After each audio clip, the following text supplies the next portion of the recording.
Hello students, in this video I will explain the linear convolution topic. In the starting I will cover the basics of linear convolution, then I will solve one question in which I will find first of all linear convolution, then circular convolution and then linear convolution by circular convolution. ठीक है, तो देखिए basics देखते हैं linear convolution होता क्या है. देखिए किसी भी LTI सिस्टम का जो आउटपुट होता है y ऑफ n वो लीनियर कन्वोल्यूशन ऑपरेशन पे डिपेंडेंट होता है. कैसे? The output of a LTI system is the linear convolution of the input x of n and the impulse response of the system h of n.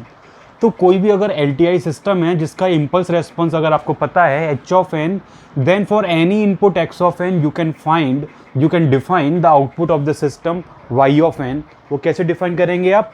y of n is the linear convolution of x of n and h of n. This is the symbol for linear convolution operation. ठीक है, mathematically हम इसे define करते हैं y of n is equals to summation m is changing 0 to n minus 1, m is a new variable. ठीक है, x of n h of n minus m. ठीक है ना. अगर इसको आप कंपेयर करें सर्कुलर कन्वोल्यूशन से तो इसके फॉर्मूला और उसके फॉर्मूला में डिफरेंस क्या है कि यहाँ पे लीनियर शिफ्टिंग है n माइनस m. ठीक है ना. और सर्कुलर कन्वोल्यूशन के केस में क्या थी? Circular shifting. ठीक है ना. वहाँ क्या था? n minus m modulo capital N. बस यही डिफरेंस रहता है, राइट. अच्छा, इस केस में जो स्मॉल n होगा वो आपको पता है 0 से लेके n माइनस 1 तक चेंज होगा. अब इसमें इंपॉर्टेंट चीज़ क्या है एक और, कि जो LTI सिस्टम में या आपके पास दो कोई भी सिग्नल दिए हुए हैं x ऑफ n और h ऑफ n, या किसी और फॉर्म में दिया हुआ लाइक x1n एंड x2n. ठीक है, तो in the starting what you will check the length of the first sequence x of n या x1n. You will check the length of the second sequence h of n और it may be x2n. ठीक है ना, जो भी दिया हो question में. तो सपोज ये L1 है, ये L2 है, तो इस केस में जो आउटपुट होगा that is the convolved sequence जो होगा उसकी जो लेंथ होगी that will be defined L is equals to L1 plus L2 minus 1. ये इंपॉर्टेंट चीज़ है. ठीक है ना. इसमें L1 प्लस L2 माइनस 1 हो जाएगा, जबकि सर्कुलर कन्वोल्यूशन के केस में क्या होता था कि अगर ये L1 और ये L2 है तो मैक्सिमम ऑफ L1 L2 लेते थे और वही क्या हो जाती थी सर्कुलर कन्वोल्यूशन का जो आउटपुट होगा उसकी लेंथ. ठीक है ना. अब इस पे बेस्ड हम न्यूमेरिकल समझते हैं, right.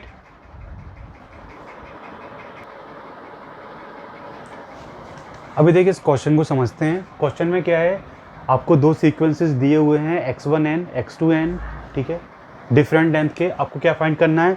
Linear convolution, then circular convolution find करना है, और थर्ड केस क्या है, आपको फाइंड करना है लीनियर कन्वोल्यूशन यूजिंग सर्कुलर. ठीक है, तो इसमें सारे वैरायटी ऑफ क्वेश्चंस कवर हो रहे हैं डिपेंडिंग ऑन लीनियर कन्वोल्यूशन. ठीक है, तो देखिए फर्स्ट पार्ट को सॉल्व करते हैं. लीनियर कन्वोल्यूशन पहले फाइंड करते हैं.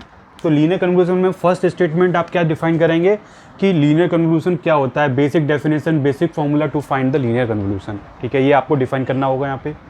इसके बाद लेंथ ऑफ x1n क्या होगी? L1. ठीक है ना. इसमें देख कितने पॉइंट हैं? 1 2 3 4, तो 4 लिख दिया हमने. लेंथ ऑफ x2 कितनी है? कितने पॉइंट्स है इसमें? 1 2 3, तो 3 लिख दिया हमने. ठीक है, अब क्या है कि जो लेंथ ऑफ x3n होगी जो कि लीनियर कन्वोल्यूशन है दोनों सीक्वेंस का, उसकी लेंथ हमने अभी डिफाइन की थी. क्या होती है वो? इन दोनों का एडिशन माइनस 1. तो 4 प्लस 3 माइनस 1 क्या हो जाएगा? 6. ठीक है, ये हमने पता कर लिया कि x3n में कितने पॉइंट होने चाहिए? 6 पॉइंट्स होने चाहिए. अब 6 पॉइंट्स को कैसे फाइंड करेंगे उसके लिए देखिए ये मैट्रिक्स मेथड. ठीक है ना, using matrix representation for linear convolution. ठीक है ना. तो this is the matrix form representation. ठीक है ना, फॉर लीनियर कन्वोल्यूशन. आपके पास जो x1 और x2 दो सिग्नल हैं उनमें से किसी भी एक सिग्नल को आपको हॉरिजॉन्टली लिखना है और दूसरे सिग्नल के सैंपल्स को वर्टिकली लिखना है. ठीक है, तो सपोज आपने यहाँ पे क्या है x1n को सेलेक्ट कर लिया, यहाँ x1n, तो x1n के सैंपल्स को आप इस डायरेक्शन में लिखेंगे और x2n के सैंपल्स को आप डाउनवर्ड डायरेक्शन में लिखोगे, वर्टिकली लिखोगे, राइट. तो देखिए इनके सैंपल्स लिखते हैं. x1n क्या है? 1 2 3 1, so you will write 1 2 3 and 1. ठीक, और x2n क्या है? 1 to 1, so you will write 1 2 and 1, ठीक। ये वर्टिकली और हॉरिजॉन्टली आप यहाँ पे इन दोनों को स्वैप भी कर सकते हैं, कोई दिक्कत नहीं, ठीक है। अब क्या करेंगे, इस 1 का मल्टीप्लाई करेंगे जो भी हॉरिजॉन्टली कंपोनेंट्स लिखे हुए हैं, तो 1 into 1 1 into 2 इस तरीके से। तो आप क्या लिखेंगे, यहाँ पे 1 का मल्टीप्लाई करेंगे तो एज इट इज़ ये कंपोनेंट्स यहाँ उतर आएंगे, ठीक है ना, 1 2 3 1, ठीक है। अब इस 2 का मल्टीप्लाई करेंगे 1 से, देन 2 का मल्टीप्लाई करेंगे 1 से तो क्या आएगा 2, 2 into 2 4, 2 into 3 6 एंड 2 into 1 क्या हो जाएगा 2। इसी तरीके से 1 से मल्टीप्लाई करेंगे 1 2 3 1 को तो क्या आ जाएगा आपके पास 1 2 3 1। ये टेबल आपने फिल कर दी।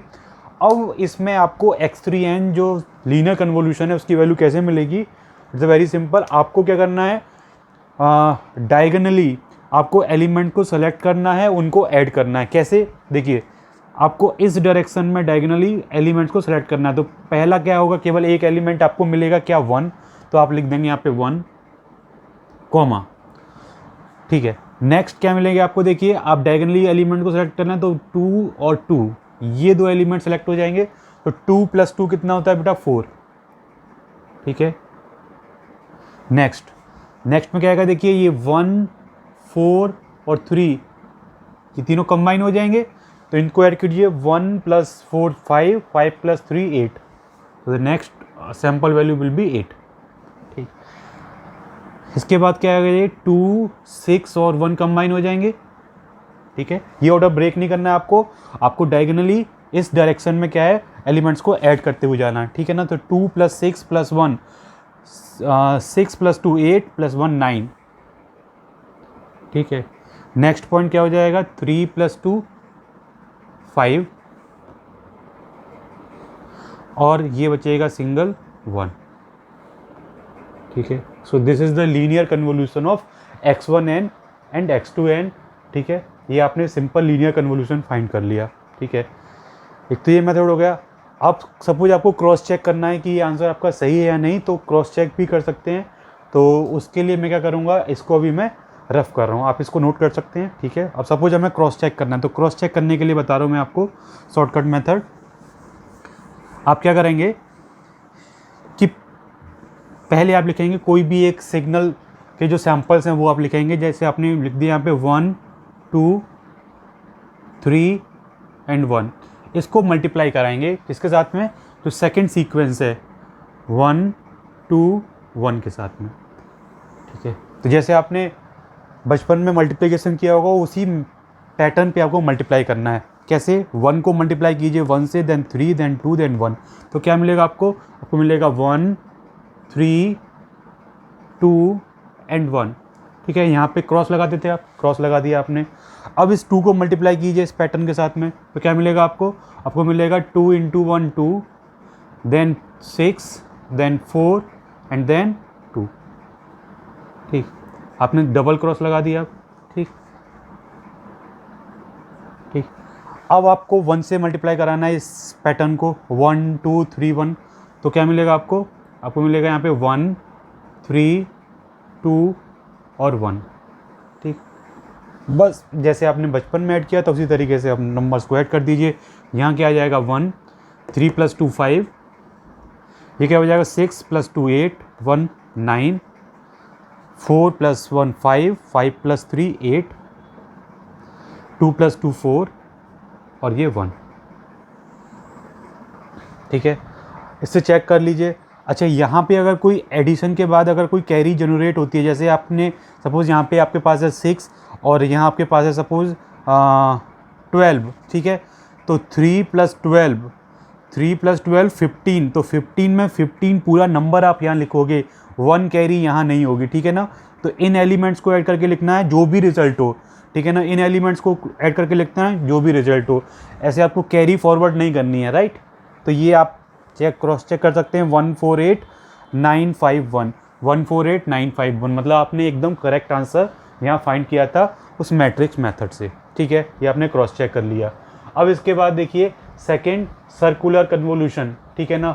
इन दो सीक्वेंस के लिए हमें सपोज सर्कुलर कन्वोल्यूशन फाइंड करना है, तो कैसे फाइंड करेंगे, राइट।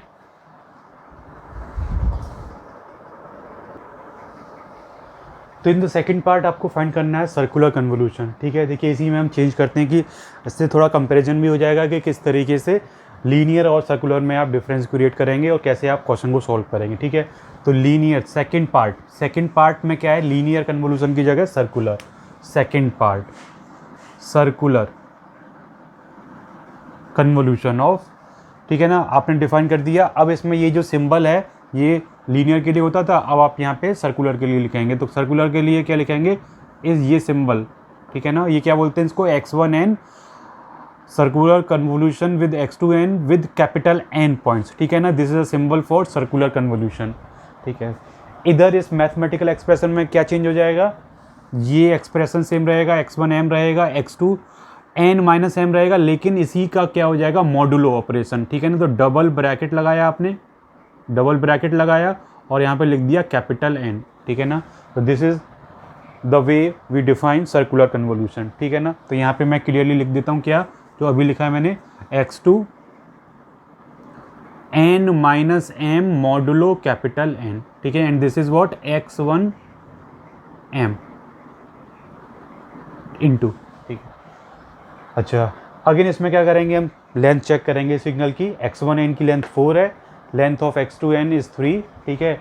अब लेंथ ऑफ x3n, अब इसमें हम L1 प्लस L2 माइनस 1 नहीं लिखेंगे, इस केस में जो L होगा किसमें, सर्कुलर के केस में, तो L कैसे डिफाइन करेंगे, L will equal to max of L1 comma L2, ठीक है ना। तो मैक्स क्या हो जाएगा इसमें, मैक्स ऑफ 4,3 4, ठीक है ना, 4। अब आपको क्या करना है कि अब क्योंकि आपने 4 फाइंड कर लिया, इसका मतलब कि जितने भी सीक्वेंसेस हैं, ठीक है ना, मतलब दोनों सीक्वेंस, उन दोनों की जो लेंथ होनी चाहिए वो 4 होनी चाहिए। अब इसमें 4 ऑलरेडी लेंथ है x1 की, तो x1 में तो कोई चेंज करना नहीं है, ठीक है ना।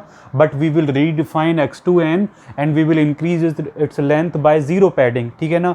तो यहाँ पे x1n जो होगा वो तो चेंज नहीं होगा, वो क्या है 1 2 3 1, इसमें कुछ भी ऐड नहीं किया है क्योंकि इसकी लेंथ ऑलरेडी 4 है, ठीक है। बट x2n में हम क्या करेंगे, इसकी लेंथ को 4 बनाने के लिए 1 2 1 ऑलरेडी दिया हुआ है, एक पॉइंट कम है तो हम 0 ऐड कर देंगे, या 0 लास्ट में एंड में हम 0 ऐड कर देंगे इसमें। तो ये हो गया 4 लेंथ का सीक्वेंस। अब देखिए हम इसे सर्कुलर कन्वोल्यूशन मैट्रिक्स मेथड से कैसे फाइंड करेंगे। तो मैट्रिक्स मेथड, ठीक है ना, यूजिंग मैट्रिक्स रिप्रेजेंटेशन,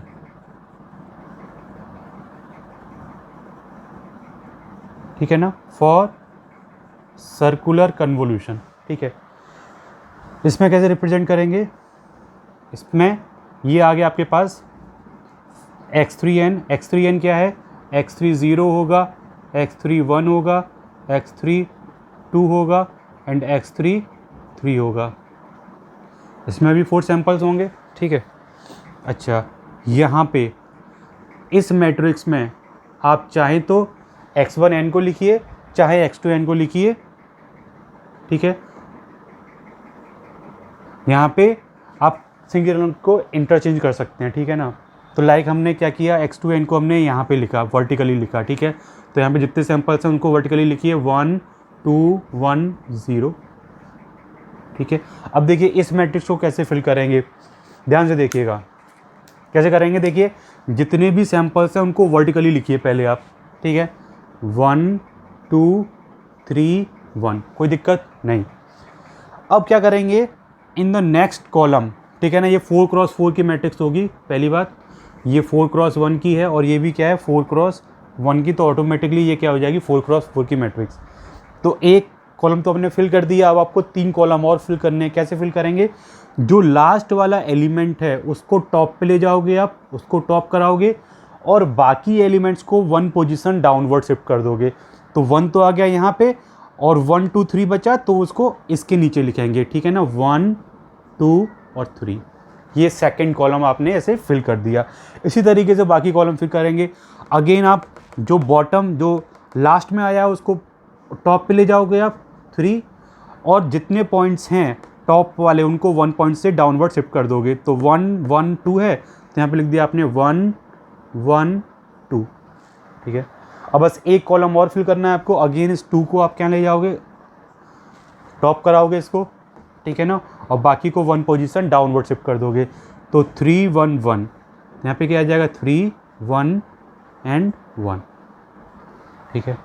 कुल मिला के देखिएगा ये मैट्रिक्स एंड कैसे होगी कि जो टॉप जो फर्स्ट एलिमेंट है वो लास्ट हो जाएगा, ये वाला जो एलिमेंट है वो डायगोनली जाएगा, ठीक है ना। अब बस इस मैट्रिक्स का मल्टीप्लाई करना है और आपको ऐड करके आंसर लिखना है, ठीक है। तो एक बार आप मैट्रिक्स मल्टीप्लाई कीजिए और आंसर लिखिए, मैं भी लिख रहा हूँ, ठीक है। और आप उसके बाद क्रॉस चेक कीजिएगा कि सही आंसर आया या नहीं, right. So now you can check your answer. अगर आपने सॉल्व किया हो तो ये आपके पास इस तरीके से 6589 आपका आंसर आ जाएगा। 6589 is what the circular convolution of 2 given sequences, ठीक है। अब इसके बाद हम लास्ट क्या फाइंड करेंगे, linear convolution using circular convolution, ठीक। तो इस केस में आपको सर्कुलर कन्वोल्यूशन, देखिए सबसे पहले आपको फाइंड करना पड़ेगा कि लीनियर कन्वोल्यूशन की लेंथ क्या होगी, ठीक है। देखिए सर्कुलर कन्वोल्यूशन तो ऐसे डिफाइन करते हैं, इसमें कोई चेंज नहीं होगा, ठीक है ना। तो हम अब थर्ड पार्ट सॉल्व करें, ठीक है ना। थर्ड पार्ट सर्कुलर कन्वोल्यूशन को तो इसी तरीके से डिफाइन करेंगे, कोई दिक्कत नहीं। लेंथ आपने डिसाइड कर लीजिए, 4 है, ये 3 है, ठीक है ना। अब लेंथ ऑफ, अब यहाँ से चेंज हो जाएगा, ठीक है ना।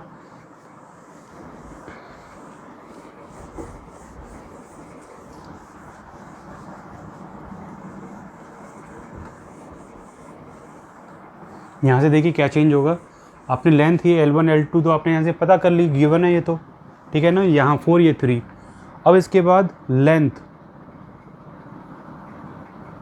ऑफ लीनियर कन्वोल्यूशन, आपको लीनियर कन्वोल्यूशन ही फाइंड करना है ना यूजिंग सर्कुलर। तो अब लीनियर कन्वोल्यूशन की लेंथ कैसे डिफाइन करते हैं आप। लीनियर कन्वोल्यूशन की लेंथ होती है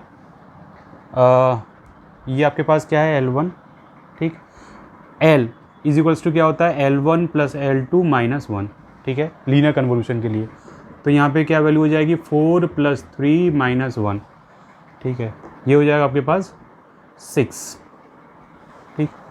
तो अब क्या करना है आपको, x1n और x2n को डिफाइन करना है विद लेंथ 6। पहले आप मैक्सिमम ले रहे थे, इन दोनों का मैक्सिमम लेके काम चला रहे थे, 4 हो रहा था उसके साथ काम चला रहे थे। लेकिन अब क्या करना है आपको, इसकी लेंथ क्या करनी पड़ेगी 6, तभी आपको 6 पॉइंट्स मिलेंगे, ठीक है। तो अब क्या करेंगे आप, अब आप करेंगे कि we will redefine x1n and x2n, ठीक है ना, फॉर लेंथ 6।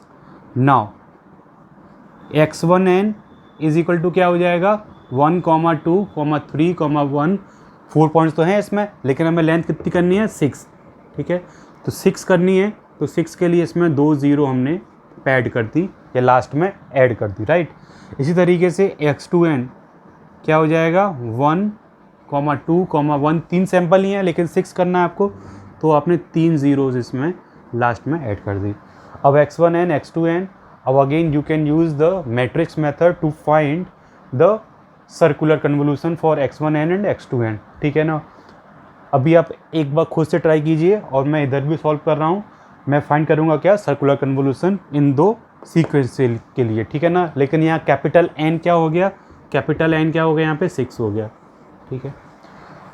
तो अभी आप सॉल्व कीजिए, मैं भी सॉल्व कर रहा हूँ, राइट।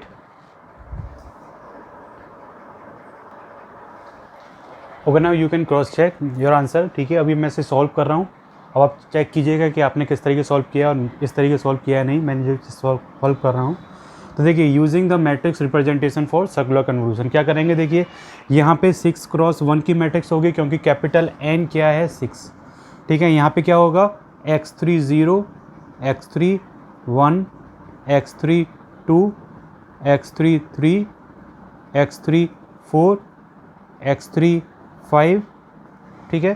टोटल 6 पॉइंट्स हो गए, 1 2 3 4 5 6 पॉइंट्स होने चाहिए आउटपुट में, क्योंकि ये भी 6 है वो भी 6 है, तो आउटपुट भी 6 का होगा, राइट, ठीक। अब इसके बाद यहाँ आप कोई भी पॉइंट्स फिल कर सकते हैं, लाइक मैं इसको x2n फिल कर रहा हूँ, क्यों, क्योंकि ये जो 3 0 हैं ये हमारे काम की होंगी, क्यों, क्योंकि ये जो 3 0 होंगी ये 3 कॉलम्स को ज़ीरो कर देंगे। जब आप इसको मल्टीप्लाई करोगे तो 3 कॉलम क्या हो जाएंगे, ज़ीरो। ठीक, तो मैं यहाँ पे क्या फिल कर रहा हूँ, 1 2 1 0 0 0। आप यहाँ पे x1n भी फिल कर सकते हैं, कोई दिक्कत नहीं। ठीक है, अब इस मैट्रिक्स में आपको x1n के सैम्पल्स को अरेंज करना है। कैसे करेंगे, जैसे मैंने पहले बताया कि जो भी सैम्पल्स हैं उसको वर्टिकली लिखिए पहले। तो 1 2 3 1 एंड 2 0। ठीक है, ये हो गया एक कॉलम। ठीक है ना, यहाँ पे 6 क्रॉस 6 की मैट्रिक्स होगी, ये 6 क्रॉस 1 है, तो एक कॉलम हो गया, 5 कॉलम बचे हुए हैं। कैसे फिल करेंगे, इस जीरो को पहले ले जाएंगे टॉप पे। ठीक है, ये जीरो टॉप पे चला गया। अब जितने सैम्पल्स बचे हैं उनको 1 पोजीशन से डाउनवर्ड शिफ्ट करेंगे। तो 1 आएगा पहले, फिर आएगा 2, ये 2 आ जाएगा, फिर ये 3 आ जाएगा, फिर ये 1 आ जाएगा, फिर ये 0 आ जाएगा। ठीक है, सेकंड कॉलम फिल हो गया। इसी तरीके से थर्ड कॉलम, इस जीरो को ले जाएंगे ऊपर। ठीक है, और फिर उस पैटर्न को लिखेंगे। ठीक है ना, 0 1 2 3 1, 0 1 2 3 एंड 1। 3 कॉलम फिल हो गए। 3 और कॉलम फिल करने हैं आपको। ठीक है ना, 1 को ले जाएंगे ऊपर, फिर क्या लिखेंगे, 0 0 1 0 0 1, फिर 2 3 2 एंड देन 3। 4 कॉलम हो गए। ठीक है ना, 5 और 6 2 कॉलम और फिल करने हैं। 3 को ले जाएंगे ऊपर, 3 के बाद क्या आएगा, यहाँ पे 1 आ जाएगा, ये 1 आ जाएगा, फिर उसके बाद 0 0 1 0 0 1, और फिर क्या आ जाएगा, 2। अब बस लास्ट कॉलम बचा हुआ है, तो इस 2 को अगेन ऊपर ले जाएंगे और बाकी पैटर्न लिखेंगे। 3 1 0 3 1 0, यहाँ तक आ गया, फिर 0 1, फिर यहाँ पे 0 और ये आ जाएगा 1। ये 6 क्रॉस 6 की मैट्रिक्स है। ठीक है ना, तो ये 6 क्रॉस 6 की मैट्रिक्स आपने फिल कर दी। अब बस आपको इसको मल्टीप्लाई कराना है और ऐड करना है। ठीक है,